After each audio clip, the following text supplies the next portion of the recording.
Daly. He was on a high school senior trip. I was on vacation with my family. I was 12 years old. When I was 18, I moved to Palm Springs, enrolled in junior college, and reconnected with Jimmy as his intern at a local radio station where he did the morning show. He called me Kid Carson. I would get up at 4:30 every morning eagerly to go to work and learn about radio and life with Jimmy. He was my Mr. Miyagi, and I was his radio Karate Kid. To this day, he still has me waxing his car for free. But as Jimmy's intern, I found myself pretty much every day in highly embarrassing situations. Many mornings, Jimmy would put me on the street at the busiest intersection dressed in only a tutu and cowboy hat as commuters would call in and make fun of me. Thanks to Jimmy, I was this close to becoming a full-time Hollywood Boulevard superhero. That still may happen if NBC thinks I'm taking his side in the late night wars. I'd like to say I learned a lot as Jimmy's intern, but I can't. I was too busy hiding under a desk filled with fear, waiting for my next assignment. Now, to those of you who may say Jimmy isn't worthy of a star, and being in the company of such heavy Hollywood hitters that have accomplished so much in this industry, well, I can personally tell you that Jimmy's accomplishments stack up with the best of them. Elvis Presley, he has a star. He changed the entire music industry and made it what it is today. Jimmy invented girls jumping on trampolines.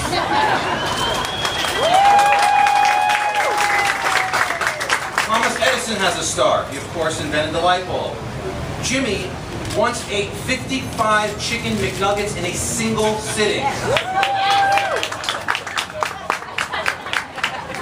Sidney Poitier became the first African-American to win an Oscar for Best Actor. Jimmy played the voice of Porky the Dog in Road Trip. So clearly, Hollywood Chamber of Commerce, you have the right man. Congratulations, Jimmy, you made it. And for me, being on TV only 2 hours after you, in some sort of weird way, I feel like I've made it too. The lesson is clear, everybody. You too can get a star if you torture an intern. Thank you. Comments. I want to thank Laurent Googler. Isn't that, I mean, that's the best porn name ever, isn't it? Thanks to Eric Garcetti, our next mayor, for coming here. Most of his speech was hilarious.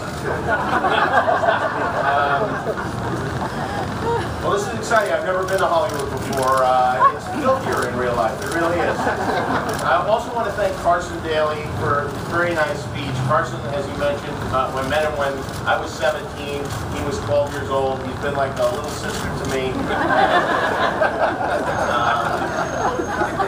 I want to thank I want to thank my brother John, who's been like a brother to me. My sister Jill, who's been like a sister. My mom and dad have been like parents to me.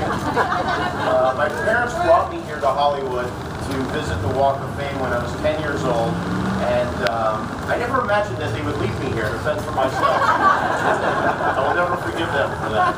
But thank you, Mom and Dad, for always being there, whether you're invited or not. Thanks to my aunts and uncles for being here, my cousins. I have the greatest cousins.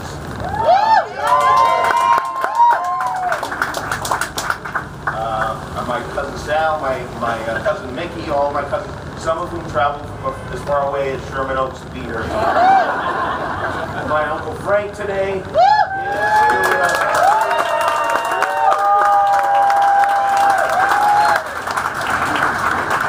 My Aunt Chippy, unfortunately, is not here in spirit. She's just here.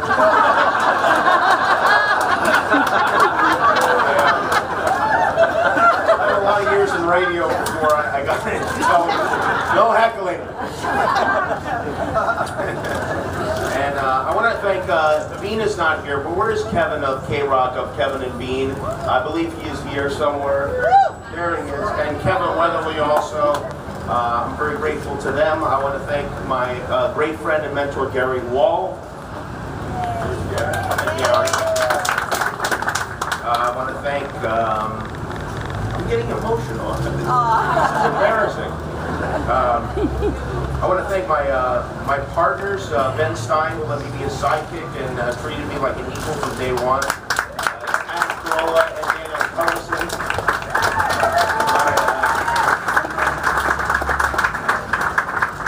My band leader Cleto and I, who grew up across the street from each other.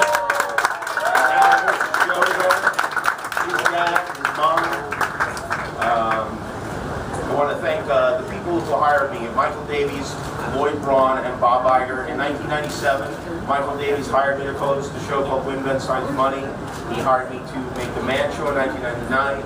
In 2003, when ABC was looking for a late-night talk show host, he put my tape on Lloyd Braun's desk. Lloyd looked at the tape, and then Bob Iger looked at the tape, and they decided between them to offer me this job, which I think is one of the reasons Lloyd got fired, but thank them for believing in me. I owe that to my friend Alice Walu, who could be, I feel like I'm speaking at my own funeral. It's ridiculous. People are going to pee on this star.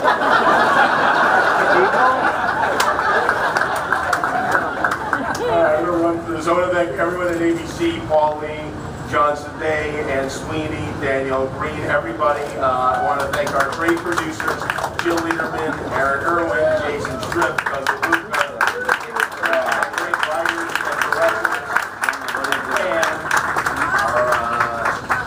our creative and hardworking staff. I wish all of your names could be on this sidewalk somewhere. I thank James Baby Doll Dixon and Louis Kay. I will say that even OJ could not ask for better representation. I want to thank the Hollywood Chamber of Commerce for always being such a great help to our show. I want to thank my fiance, Molly.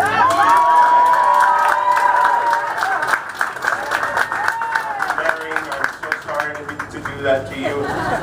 My nieces and nephews are all here. That's very nice. Archie, Jack, Beatrix, Wesley, Frankie, who's shoplifted something from the Disney store.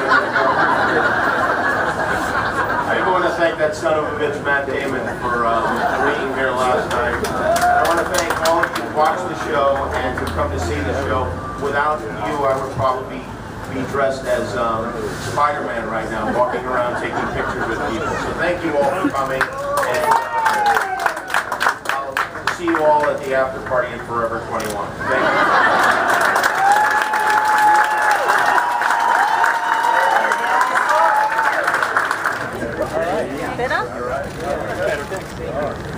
Ladies and gentlemen, we proudly welcome to the Hollywood Walk of Fame, Jimmy Kimmel.